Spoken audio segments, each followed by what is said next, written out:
He may even identify himself with it and believe that he is what he appears to be. Welcome to the NCE Study Guide. I created this study guide using ChatGPT and Notebook LM. So think of these modules as AI-powered audio flashcards. Each one of these 20 modules contains 10 mock questions, representing the kind of questions that you might encounter on the National Counseling exam. I created this primarily for myself, and I decided to make these available to anyone else who might benefit from this kind of study aid. But please note, while I have done my best to ensure that these modules align with NCE content, I encourage you to cross-reference them with trusted study guides and resources for the most accurate preparation. These modules are not affiliated with or endorsed by the NBCC or any official licensing board. So, with no further ado, here are your AI study buddies from Notebook LM. Enjoy. Welcome back for Deep Meditation Module 2. We're diving into some pretty deep stuff today. Developmental psychology. That's right. This one's all about helping you prep for the NCE. And we're sticking with our trusty three-phase approach, just like in Module 1. Introduction, meditation, and then the quiz. Exactly. And remember, this is not your typical study session. Oh, definitely not. We're using binaural beats and NLP techniques to basically help you learn even when you're relaxing or even sleeping. It's almost like learning on autopilot, which is pretty cool, I think. Yeah, it's a pretty amazing way to absorb information. Okay, so first up, like we said, sticking with the three phases. Right. Then second, gotta have those headphones or earbuds ready, to really get the full benefit of those binaural beats. Yeah, those binaural beats, they're key. They use these slightly different frequencies in each ear to kind of create this third frequency that your brain picks up. And that does something to your brainwaves, right? Exactly. It guides your brainwaves into this ideal state for, well, learning and relaxation. Makes sense. Relax.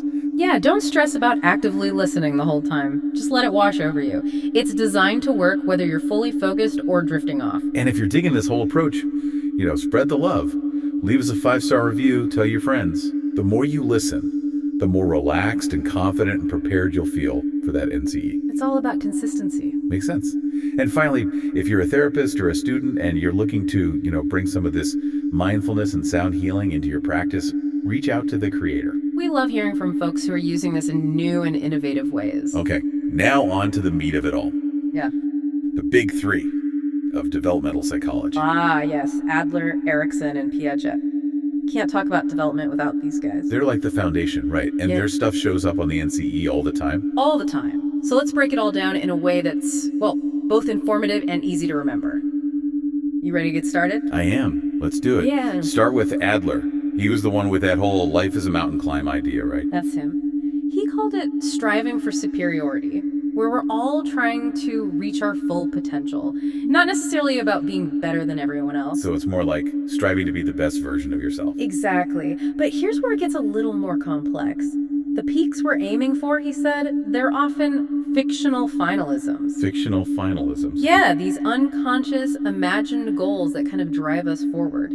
They might not even be achievable, but it's the striving that matters, like a compass pointing us in a direction. So like, say someone has this fictional finalism of becoming a world-famous chef, even if they can barely boil water. It's that dream that pushes them to learn and keep getting better. Yeah, that's a great example. It's all about the journey. Okay, so we're all striving for these maybe imaginary peaks, but how we approach that climb is different for everyone, right? Right, and that's where birth order comes in. Adler believed that our position in the family has a big impact on our personality and how we interact with the world.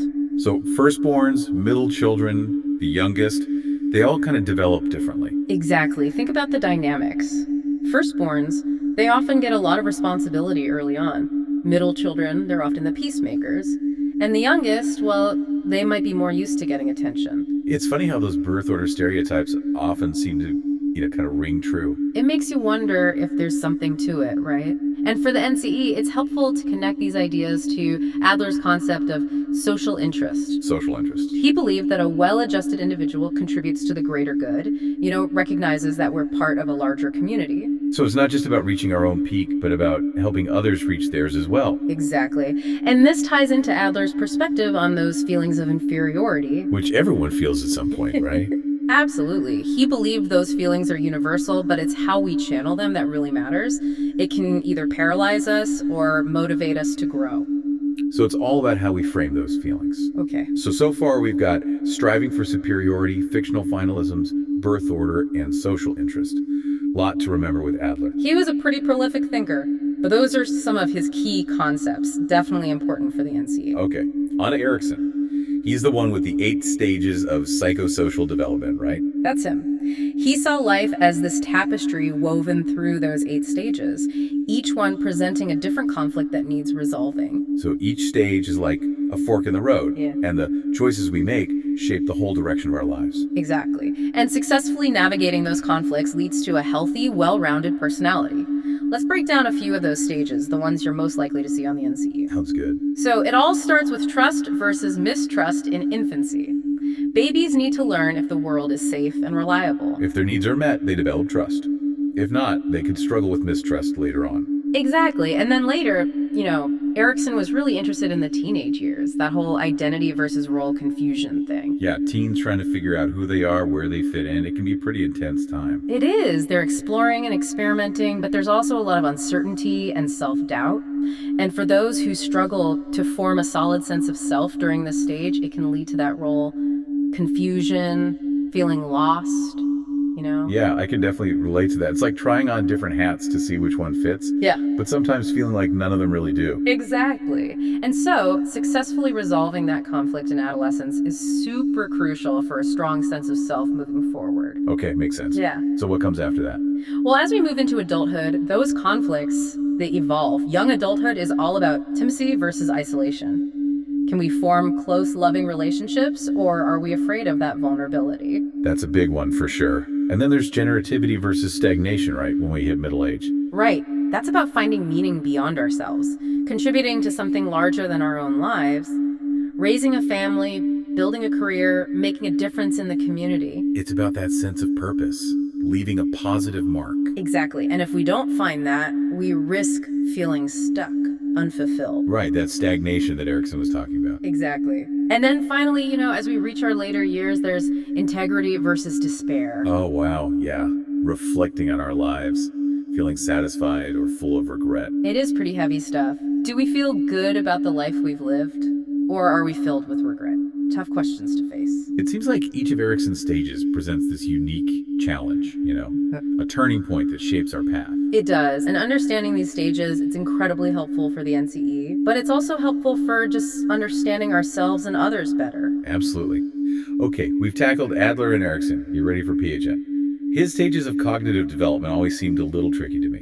He is a fascinating one, but we're going to break it down step by step, make it as clear as possible, ready to dive into Piaget's world. Let's do it. Hit me with Piaget. Okay, so Piaget, he laid out these 4 stages of cognitive development: sensoromotor, preoperational, concrete operational, and then formal operational. And these always kind of trip me up in class.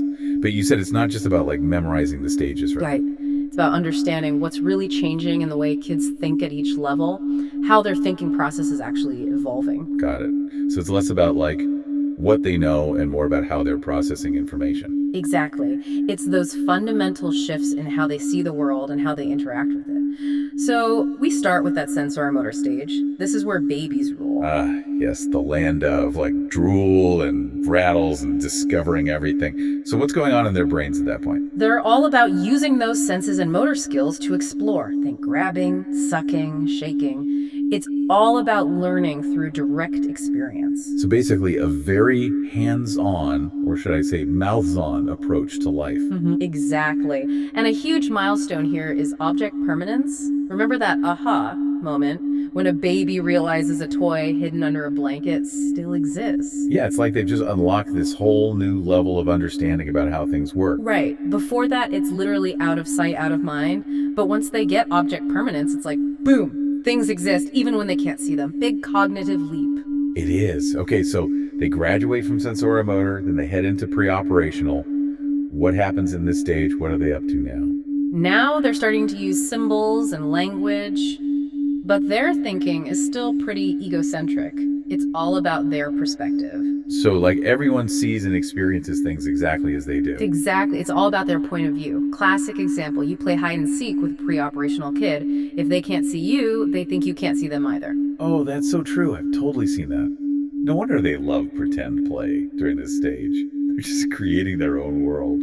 Exactly. And for the NCE, remember, even though they're thinking symbolically, they haven't quite mastered logic and reasoning yet. So they might think a taller glass of water has more in it, even if it's the same amount poured from a shorter one. Perfect example. Their thinking is still very tied to those concrete appearances, but then they hit the concrete operational stage and things start to shift. Ah, so they're finally ready for some logic. They are. Their thinking gets way more logical, more organized, but still connected to those concrete experiences. So they can ace those conservation experiments now, like understanding that pouring liquid into a differently shaped container doesn't change the amount. Exactly, they're getting it. But abstract thinking. Still a little beyond them at this point. That comes later. Right. In the formal operational stage, this usually kicks in around adolescence. Ah, so this is when all those teenage existential crises start.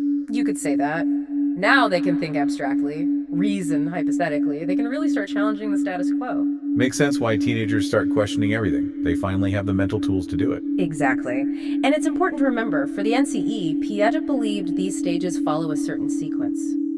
But the exact ages can vary a bit. Right. Every kid develops at their own pace. Now, Piaget also talked about how we learn new information, right? With those two processes, assimilation and accommodation. Yes.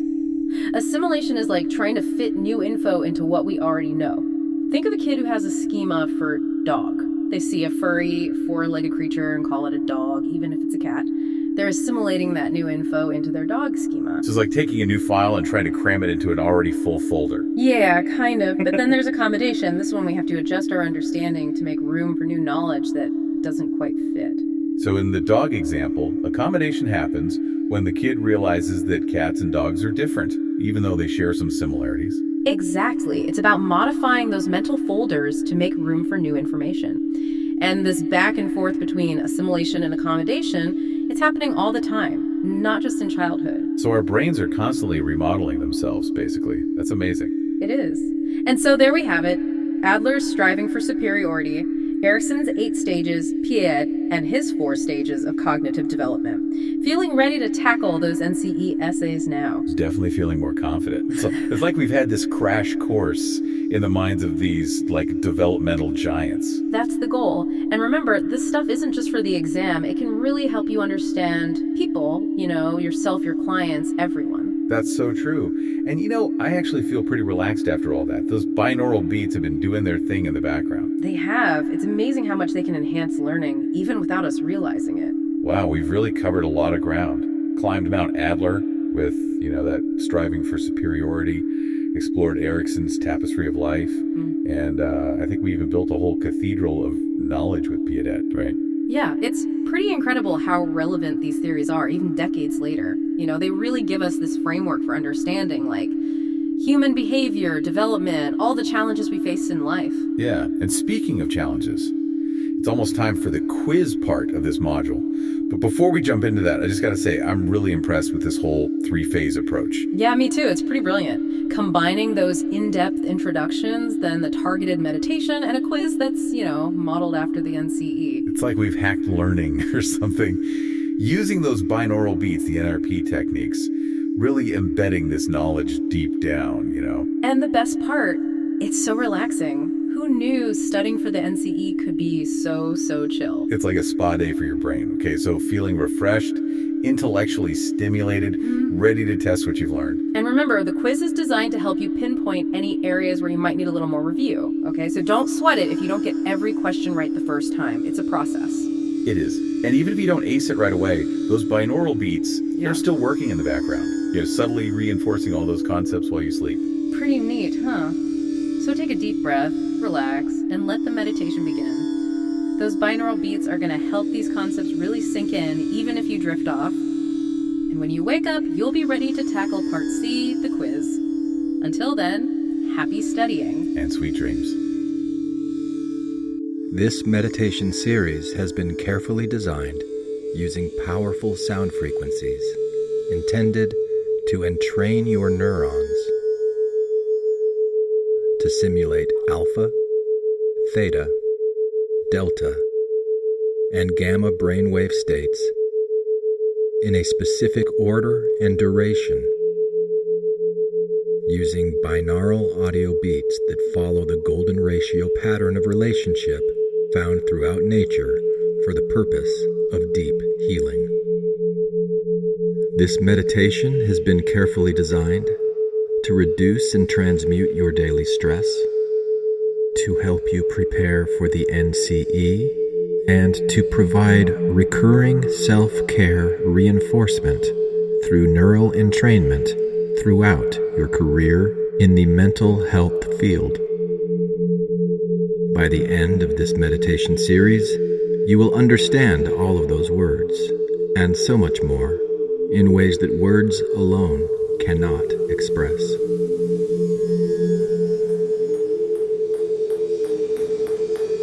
Sound is kind of like ping pong in a way, isn't it? Air molecules hit your eardrum, and your brain immediately transforms those impacts into words, sensations, and meaning, and feelings. Because of the carefully designed sound frequencies used in this meditation, in order to take full advantage of your brain's transformative powers, it is important that you listen using earbuds or headphones, and that the sounds you hear right now are in your left ear only. If the sound you hear right now is not in your left ear only, change your headphones around now. Once this sound is in your left ear only, you are ready to begin to receive.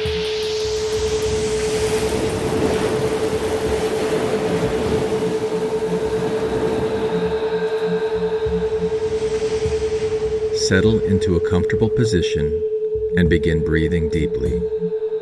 In, 2, 3, 4.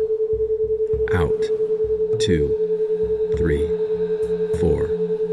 In, 2, 3, 4. Out, 2, 3, 4. In. Keep your focus on your breath. 4. Out. 2, 3, 4. In, 2, 3, 4. Out, 2, 3, 4. In, 2, 3, 4. Out. Alfred Adler. 3. Adlerian psychology. In, 2, 3. Striving for superiority. 2. Pushing forward to grow and change. 3, 4. Out. Fictional finalism. Future goals that guide our path. Out. Birth order. Sibling place shapes who we are. Social interest. Caring for the greater good. Inferiority. Feeling lesser. Pushing forward. Alfred Adler. Adlerian psychology. Striving for superiority. Pushing forward to grow and change. Fictional finalism. Future goals that guide our path. Birth order. Sibling place shapes who we are.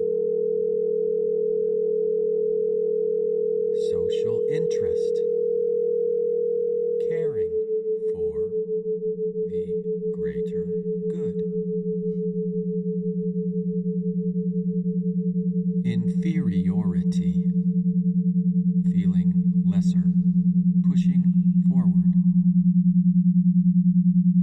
Alfred Adler, Adlerian Psychology. Striving for superiority, pushing forward to grow and change. Alfred Adler. Fictional finalism. Viewed life Future goals as that guide our path. a towering mountain, Birth order. Sibling we place shapes are who all are. Social interest. climbers, Caring for the driven greater good. by striving for superiority, Inferiority. reaching Feeling not lesser, for power, pushing forward. but for growth, Alfred Adler. fueled Adlerian by psychology. fictional finalism, Striving for superiority. the imagined summit that To pulls grow us and forward. change. Fictional Though our finalism. paths are shaped Future by goals birth that guide order, our path. which carves Birth our order. first steps, Sibling place shapes and yet we the are. true ascent comes Social interest. Caring not for in the isolation, greater good. but through Inferior. social interest, Feeling lesser. the Pushing hand forward. we extend Alfred to others. Adler. Adlerian psychology. For inferiority Striving for is not superiority. a weight Pushing forward to crush us, and change. but a force Fictional finalism. propel Future us goals that guide our so long as we rise, adapt, birth order. and rewrite the Sibling story place of shapes our climb. are. Social interest. Knowing we are the Caring architects for of our own the becoming. greater good. Inferiority. Feeling lesser. Pushing forward. Alfred Adler. Adlerian psychology. Striving for superiority. Pushing forward to grow and change. Fictional finalism. Future goals that guide our path. Birth order. Sibling place shapes who we are. Social interest. Caring for the greater good. Inferiority. Feeling lesser. Pushing forward. Alfred Adler. Adlerian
stage, a crossroads, where we either strengthen the fabric of the self or unravel into uncertainty. For in infancy we learn trust or mistrust. In early steps we claim autonomy or doubt. In childhood we spark initiative or guilt. In school we build industry or inferiority. In adolescence, we seek identity or confusion. In love, we embrace intimacy or isolation. In midlife, we choose generativity or stagnation. And in old age, we reflect with integrity or despair. Each choice shapes intimacy versus isolation of who can I love and become. Be loved too. Generativity versus stagnation. Will I leave a mark behind? Integrity versus despair. Did I live a life of worth? Erikson, Psychosocial Development. Trust versus mistrust. Will the world take care of me? Autonomy versus doubt. Can I do this on my own? Initiative versus guilt. Can I start things without fear? Industry versus inferiority. Am I capable and strong? Identity versus confusion. Erikson viewed life as a vast tapestry woven intimacy versus isolation. Each stage a crossroads where we either strengthen the fabric of the stagnation or will I leave a mark behind? Unravel into integrity uncertainty versus despair. For did I live infancy, a life of worth? We learn trust or mistrust.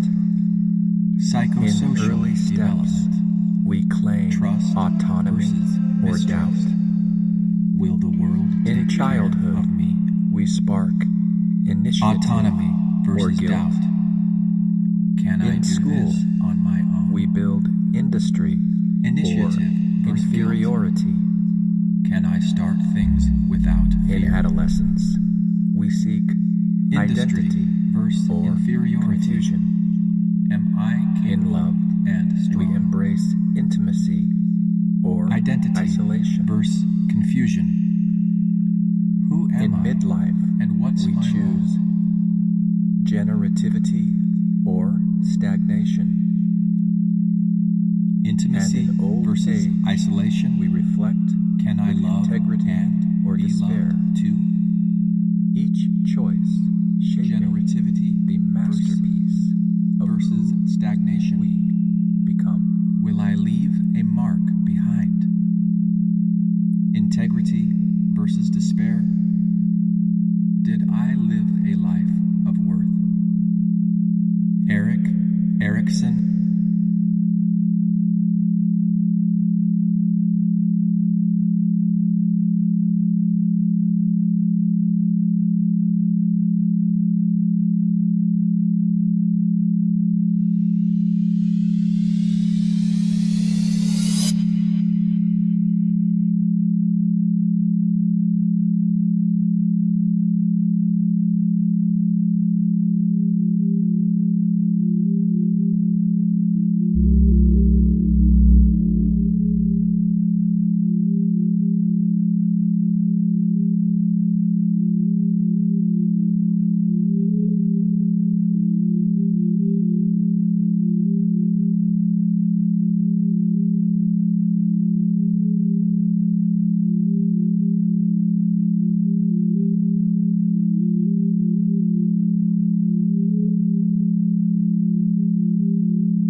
Egocentrism, only seeing my own view. All ways are my ways. Concrete operational stage, logical but tied to real.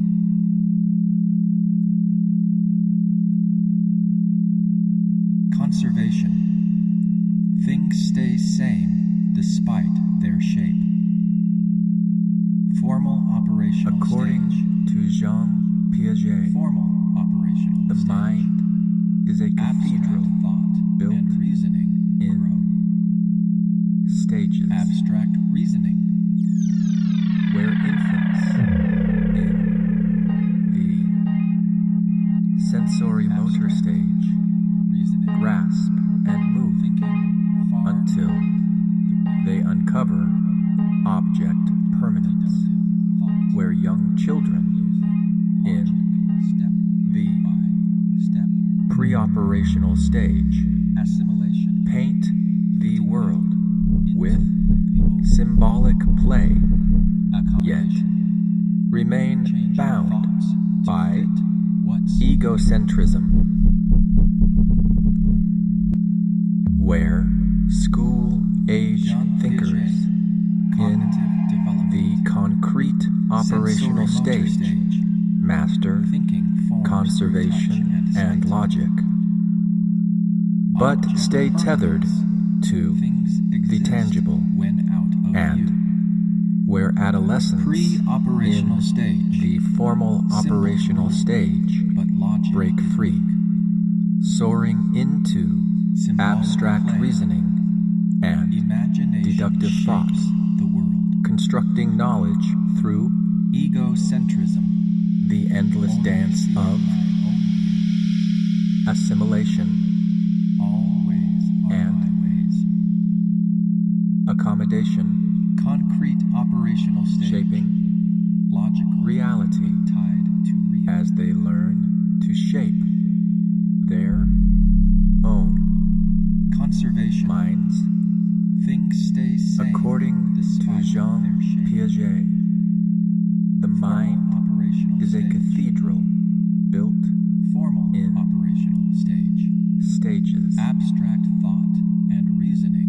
where infants in Abstract The reasoning. sensory motor stage grasp and move until Abstract they uncover reasoning. object Thinking permanence, far beyond where young the children real. in the Deductive thought. pre-operational Using stage logic step paint by the world step.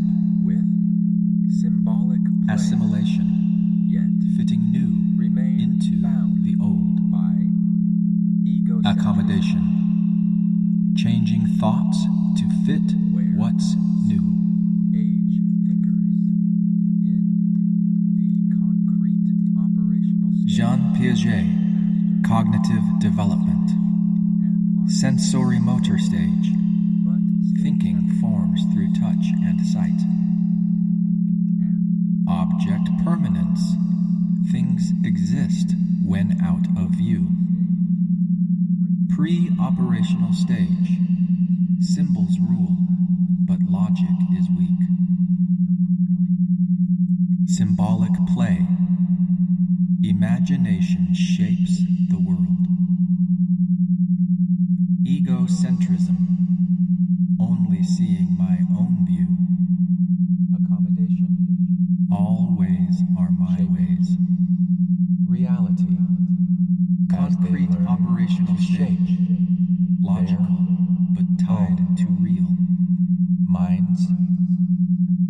According to Jean Piaget, Conservation. the mind Things stay same. is a cathedral despite- built in stages.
Which is where we find ourselves right now, nearing the end point of this orientation. Counting down from 5, notice the sounds in your right ear and in your left.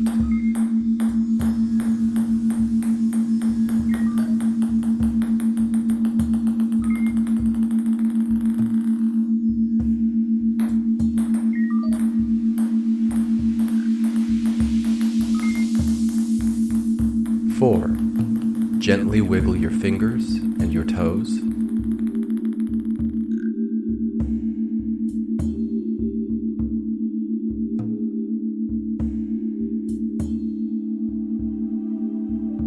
3. Take inventory of your thoughts, feelings, and emotions. Make sure they have not all been washed away.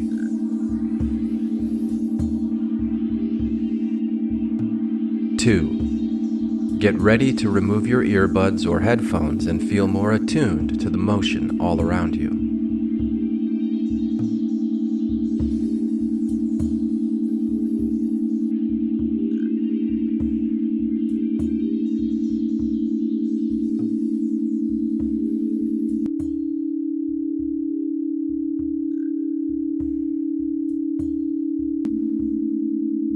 1. You are awake and alert. Wow. Okay, that meditation really took us to another level, didn't it? That's the beauty of deep meditation. It gives your mind a chance to process information in a completely different way without, the usual stress and strain. I have to admit, I was a little bit skeptical at first. I feel like my brain is buzzing, ready to soak up some serious knowledge. That's wonderful to hear, and remember that relaxed state actually helps your brain absorb and retain information more effectively. Okay, so now that we're feeling refreshed and our minds are primed for knowledge, Yes, are we ready to tackle those NCE practice questions? absolutely. Let's jump right into question 1. Sounds good. Okay, straight from an NCE practice exam, here it is. Alfred Adler believed that personality development is primarily influenced by, and here are your options. A, unconscious drives and early childhood experiences. B, birth order and striving for superiority influence behavior. C, conditioning and environmental reinforcement. D, genetic predisposition and temperament. Okay. So basically, what's at the heart of Adler's view on how our personalities develop? Yeah, good way to put it. The answer is B, birth order, and that striving for superiority are key for Adler. Makes sense. Thinking about where we fit in our families and how that shapes us. Yeah, totally. All right, on to question 2. This one's about Erikson. According to Erikson, successful resolution of the identity versus role confusion stage leads to. And the options: A, stable sense of self and direction in life. B, the ability to form intimate relationships. C, a sense of competence and mastery. D, a feeling of trust and security in the world. Lots of good stuff in there. Right. Think back to those teenage years.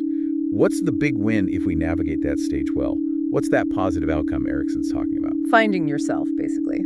Exactly. The answer is A, stable sense of self and direction in life. And of course, that's so important in counseling too, right? Helping clients find that solid ground. Okay, question 3. Jean Piaget believed that children in the pre-operational stage are characterized by, and the options are: A, object permanence and stranger anxiety. B, abstract thinking and hypothetical reasoning. C, egocentrism and symbolic play. D, logical thinking and conservation skills. Back to the little ones. Yeah, time to tap into our inner child. What's happening in a kid's head during Piaget's pre-operational stage? Lots of imagination, for sure. You got it. The answer is C, egocentrism and symbolic play. Think of a kid playing pretend, totally lost in their own world. That's the essence of this stage. All right, on to question 4. What is a primary technique used in Adlerian counseling to address feelings of inferiority? Here are your options. A. Dream analysis and interpretation. B. Unconditional positive regard and empathy. C. Cognitive restructuring and challenging negative thoughts. D. Fostering a sense of social interest and community contribution. So let's say you're working with a client who's struggling with feeling not good enough. What's the Adlerian game plan? What would Adler suggest? Well, Adler was all about that sense of belonging. Right. The answer is D. Fostering a sense of social interest and community contribution. Adler believed that feeling connected, like we're part of something bigger, can really help combat those negative feelings. Okay, question 5. The concept of generativity, as described by Erikson, refers to options. A. The ability to create and produce works that outlive oneself. B. Taking responsibility for guiding the next generation. C. Achieving financial stability and providing for one's family. D. A preoccupation with one's physical appearance and aging process. Midlife crisis time. Maybe, but in a good way, potentially. Right. Yeah. What's Erikson all about during this phase of life? What's the focus? It's about giving back, I think. Exactly. It's B. Taking responsibility for guiding the next generation. Yeah. And it's not just about having kids, right? It can be about mentoring, sharing wisdom, leaving your mark on the world. Question 6. This one's back to Piaget. The understanding that quantity remains the same despite changes in appearance is known as your choices. A. Object permanence. B. Conservation. C. Egocentrism. D. Symbolic representation. Okay, kids can be fooled by appearances, right? What's that Piaget concept where they finally figure that out? Oh, like the water in different shaped glasses? You got it. The answer is B. Conservation. Younger kids get tricked, but older ones understand that the amount of water stays the same even if the glass looks different. Okay, question 7. This one's a bit heady. Alfred Adler used the term fictional finalism to describe. Options. A. The tendency for individuals to create false memories to cope with trauma. B. The idea that people are motivated by imagined future goals. C. The belief that one's destiny is predetermined and unchangeable. D. The use of storytelling and metaphors in therapeutic interventions. What's Adler getting at with this fictional finalism idea? What's he trying to say?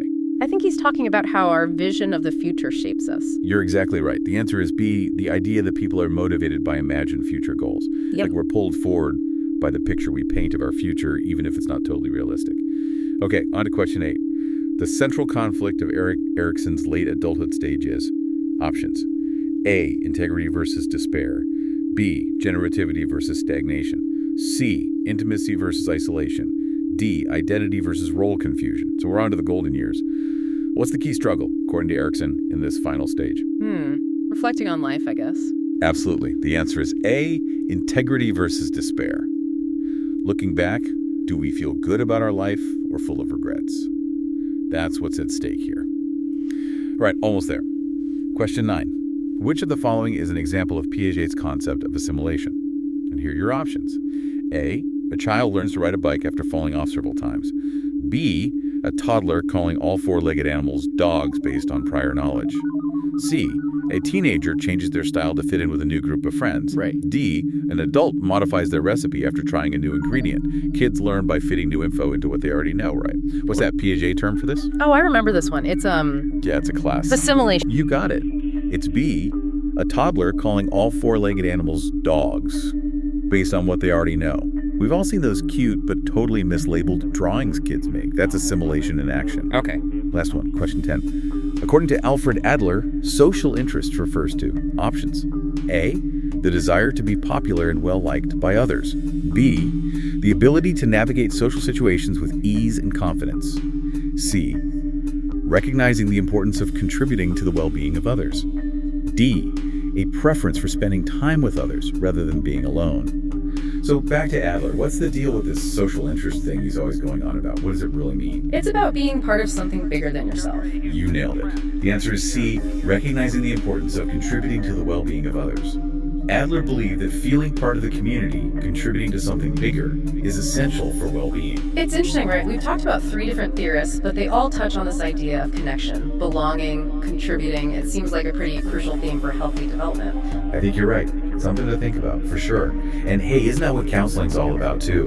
Helping people find that sense of connection and purpose. Yeah, I think so. Awesome.